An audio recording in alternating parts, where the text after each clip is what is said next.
हाय, good evening everybody. मुझे देखने वाले सारे भाई बहनों को नमस्कार। आइए स्टार्ट करते हैं आज का session without taking more time. और अपने नोट्स बनाने के लिए बेटा तैयार रहेंगे, be ready.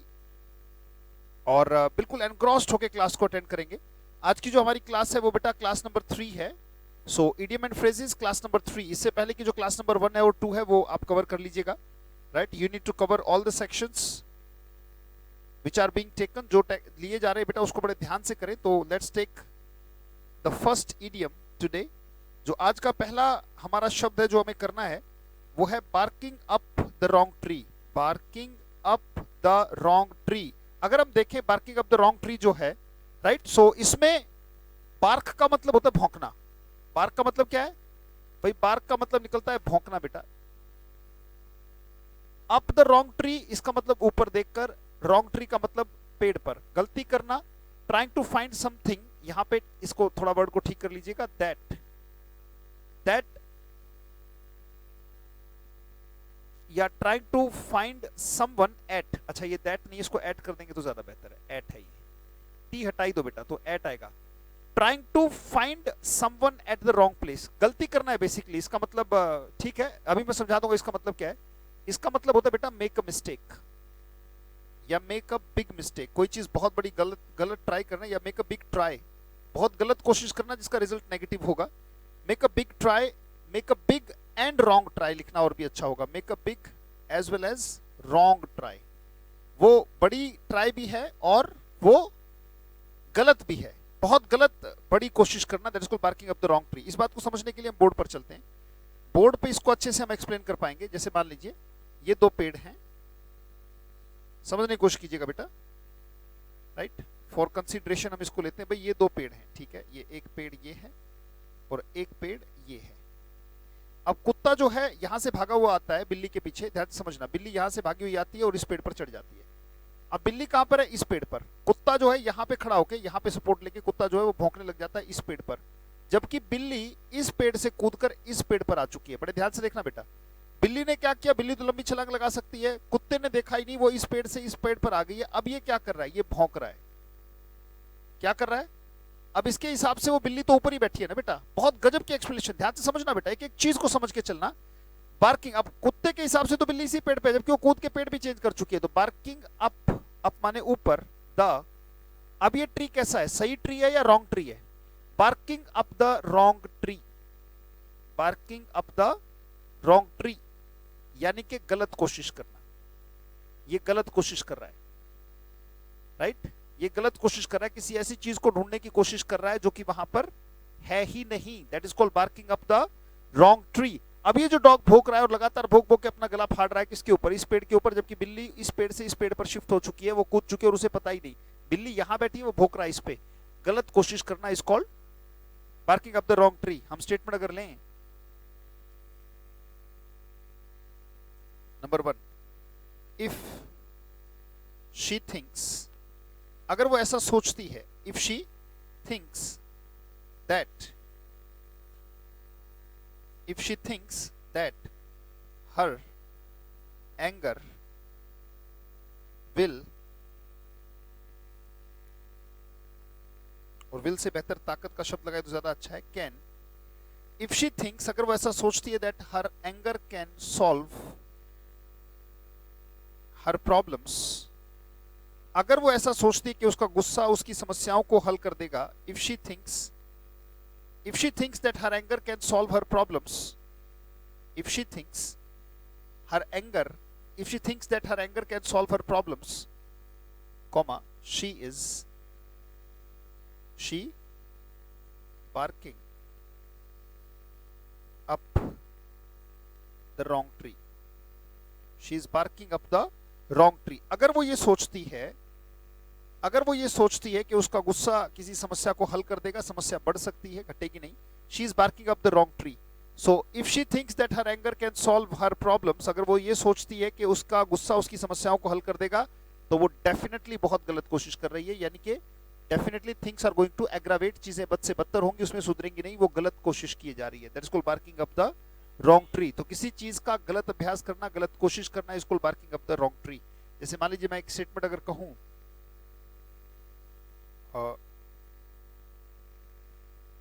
staying lazy, staying lazy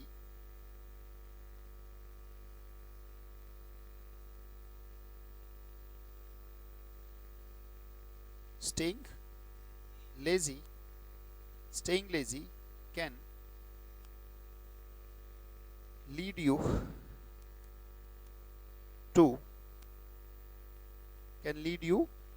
to failure.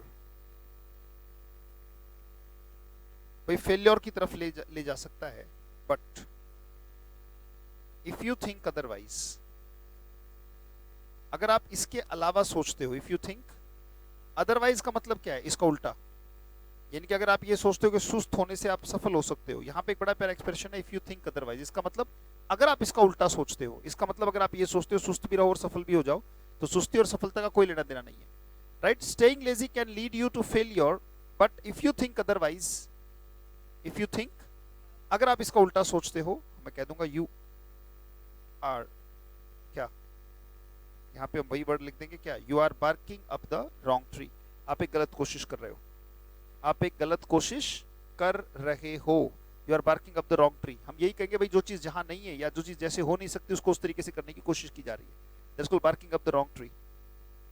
अगर एक भक्त को ढूंढना है तो मंदिरालय में ढूंढोगे या मंदिर में ढूंढोगे, तो कहते हैं सर मंदिर में ढूंढेंगे। अगर आप एक भक्त के लिए मंदिरालय में घुस गए तो you are barking up the wrong tree, ये भी कह सकते हो ना, गलत कोशिश कर रहे हो, राइट। तो गलत कोशिश करना इसको barking up the wrong tree, बहुत अच्छी बात है। वेल, स्टेटमेंट आगे बढ़ती है बेटा, इससे आगे चलते हैं, यहां तक क्लियर, यहां से आगे चलते हैं। इन द स्विम, राइट, पहले नो द रोप्स बताओ क्या था, know the ropes. Know the ropes का मतलब था प्रक्रिया को समझना, प्रक्रिया को समझना। इन द स्विम का मतलब क्या है, जब पूरे तरीके से सूचित हो चुका है, वो तो प्रक्रिया को आप समझ रहे हैं, अब आप क्या हैं, ये उसी से संबंधित है। नो द रोप्स यानी बता दो स्विमिंग पूल में पहले रोप्स को समझा, उसके बाद जब कोई उतर गया तब वो इन द स्विम है। अब तैरेगा कौन, जो अच्छे से सूचित और सक्रिय है, वेल इन्फॉर्म्ड है, राइट, और अप टू डेट है। इस बात में बड़ा बड़ा इंपॉर्टेंट एक्सप्रेशन है बेटा ये, इन द स्विम, राइट। स्टेटमेंट लेंगे तो ज्यादा समझ में आएगा। इन द स्विम का मतलब पूर्णतया सूचित। जैसे फॉर एग्जांपल कोई भी अगर डीएम है अपने एरिया का, तो उसे ही has to stay in the swim, उसे सूचित रहना पड़ता है, अपडेटेड रहना पड़ता है, कहां पे क्या हो रहा है। कहीं भी कोई इमरजेंसी आती है तो जाके अटेंड करना पड़ता है, नहीं तो नौकरी खतरे में आ जाएगी। सो हर सरकारी अधिकारी को क्या करना पड़ता है, हर सरकारी अधिकारी को has to stay in swim, right. अगर कोई भी व्यक्ति अधिकारी बनता है, सो हम नंबर 2 लेते हैं, every officer has to stay in the swim, stay in the swim। इसको अंडरलाइन जरूर कीजिएगा जिस वाक्य को हम, यानी कि उसे इन्फॉर्म्ड रहना पड़ता है, अप टू डेट रहना पड़ता है। every officer has to stay in the swim about the current, about the conditions of his state, अपने राज्य की, अपने स्टेट की, या अब जहां पे भी उसकी नौकरी है उस एरिया की, उस एरिया को लेकर उसे अपडेटेड रहना पड़ता है, इन द स्विम, राइट। जैसे आप अपने लिए कह सकते हैं, आप ये सेशन अटेंड करते हैं तो आप कह सकते हैं आई एम इन द स्विम, यानी कि updated and well informed about, I am in the swim about English. भाई इंग्लिश के बारे में मैं इन द स्विम रहता हूं, यानी कि क्या करता हूं, पूर्णतया सूचित और अप टू डेट।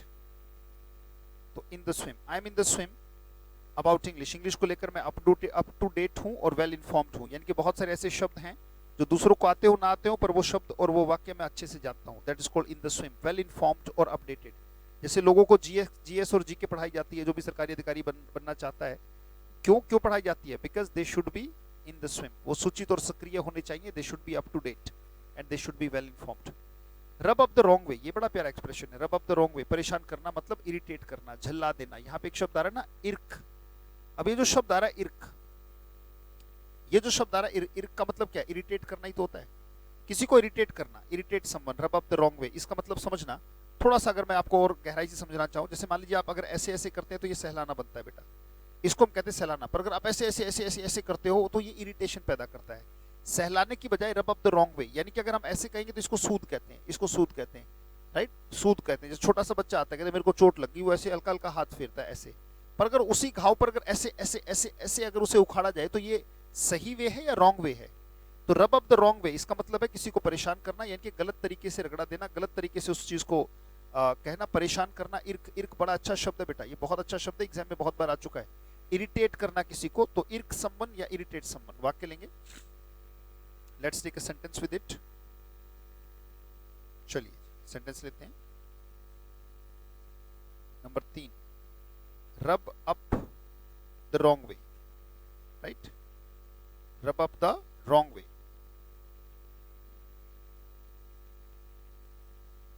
वेट बेटा wait, rub up the wrong way.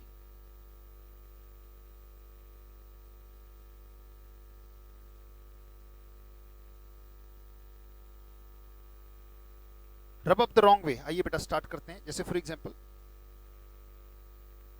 Bye touching his sore point, by touching his sore, touch sore point का मतलब क्या होता है बेटा? दुखती रग पर हाथ रख देना। ये भी एक बड़ा प्यारा एक्सप्रेशन है, किसी की दुखती रग पर हाथ रखना।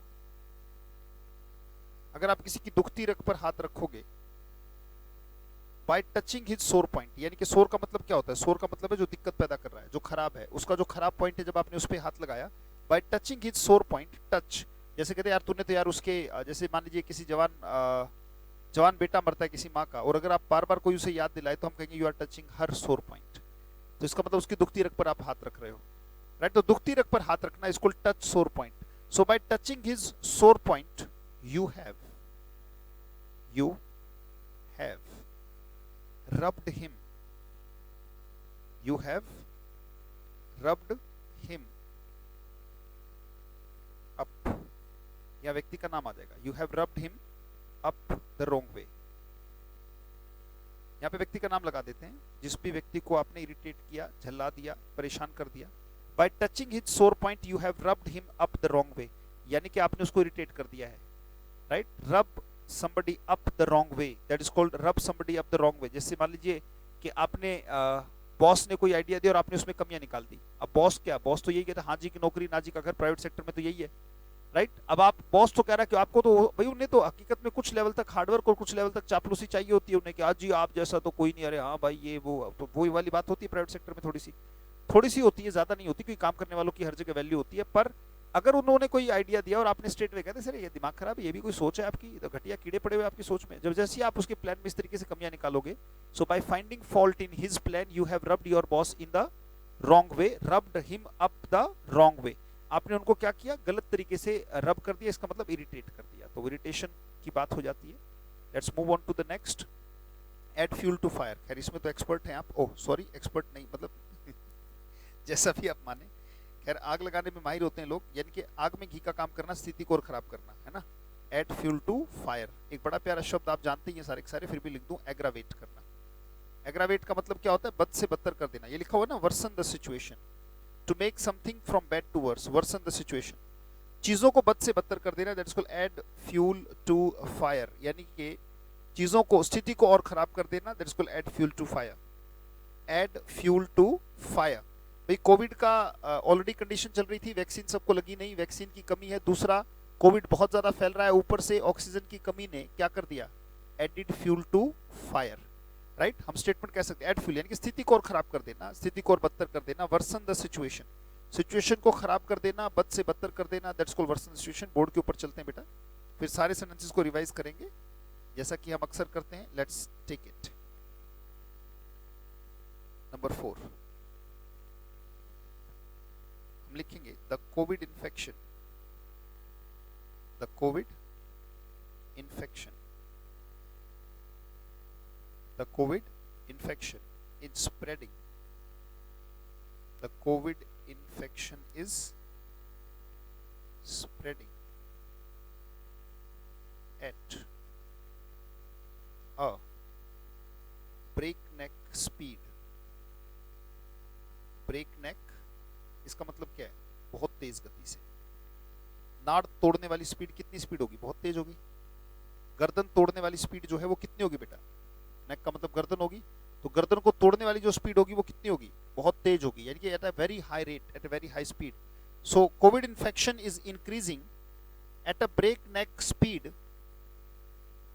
Covid infection is increasing at a breakneck speed, at a breakneck speed. Moreover, पूरा लिखेंगे बेटा, moreover, more over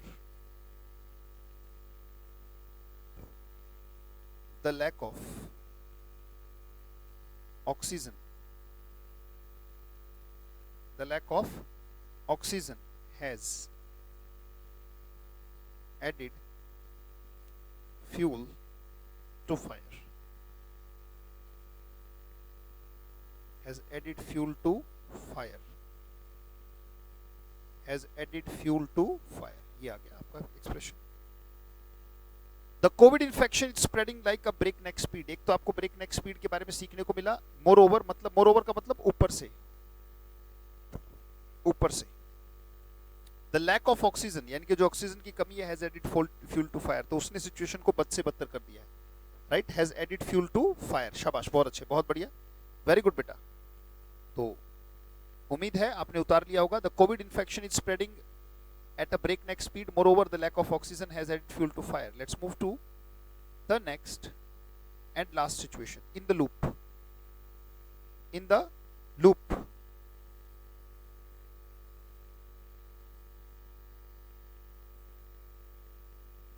in the loop। मैं उम्मीद करता हूं आपको सबको दिख रहा होगा। यस, दिख रहा है बेटा, इन the loop. In the loop का मतलब नियमित रूप से सूचित करना किसी चीज को, that's called in the loop. Stay informed or informed regularly, उसको लगातार इन्फॉर्म किया जाता है, it's called in the loop, right. जैसे फॉर एग्जांपल हम कह सकते हैं कि the PM is in the loop about the Bengal elections. Bengal elections को लेकर वो इन द लूप है, इसका मतलब क्या? इन द लूप है, इसका मतलब क्या है बेटा? इसका मतलब नियमित रूप से उन्हें इन्फॉर्म किया जा रहा है क्या हो रहा है, राइट। या he is in the loop, he is in the loop about the कोविड-19,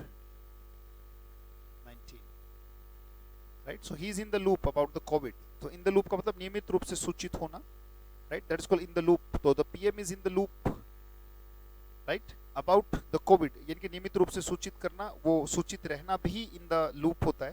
कहते भी उनसे लगातार संपर्क साधे हुए, लगातार संपर्क में है।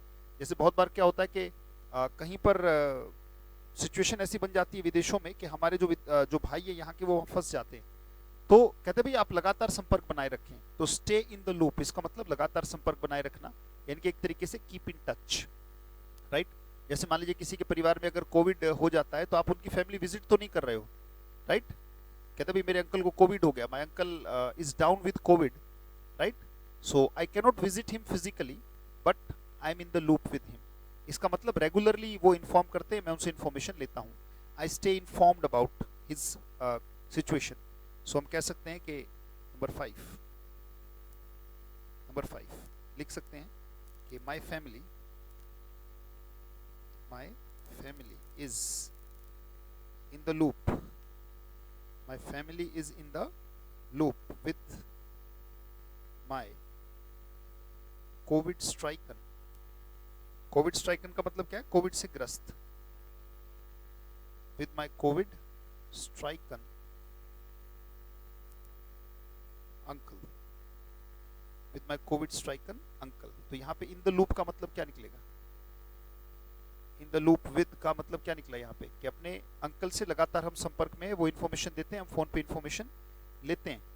My family is in the loop with my Covid stricken uncle on phone. यहाँ पे फोन में भी लिख दिया, यानी कि फोन पे लगातार हमारा संपर्क सध रहा है, लगातार हम फोन पे बात कर रहे हैं, राइट। चीजों को बहुत अच्छे से नोट कीजिएगा बेटा, एक एक बात का एग्जाम्पल होना बहुत जरूरी है। और हम एक बार इसको रिवाइज करेंगे खत्म करने से पहले। लेट्स रिवाइज देम, एक बार रिवीजन लेते हैं, let's take revision of it. Let's take revision of barking up the wrong tree था। स्टेटमेंट लेते हैं, जरा समझने की कोशिश कीजिएगा, यही कॉम्प्रिहेंशन होती है बेटा। अंडरस्टैंडिंग का मतलब है हर शब्द हर वाक्य समझ में आ जाए। If she thinks that her anger can solve her problems, she is barking up the wrong tree. Staying lazy can lead you to failure, but if you think otherwise you are barking up the wrong tree. आप गलत कोशिश कर रहे हैं। Every officer has to stay in the swim about the current situations, current conditions in his state. I'm in the swim about English. Next, by touching his sore point, you have rubbed him up the wrong way. गलत तरीके से रब किया, इसका मतलब irritate कर दिया। Number 4, the COVID infection is spreading at a breakneck speed. Moreover, the lack of oxygen has added fuel to fire. My family is in the loop with my Covid stricken uncle on phone, यानी कि phone पर लगातार हम संपर्क साधे हुए हैं। सो लगातार बेटा नोट्स बनाते रहें, stay creative, stay focused, stay happy. मिलते हैं आपसे अगली क्लास में। बहुत बहुत धन्यवाद। Thank you, thanks a lot, thank you, good night, take care.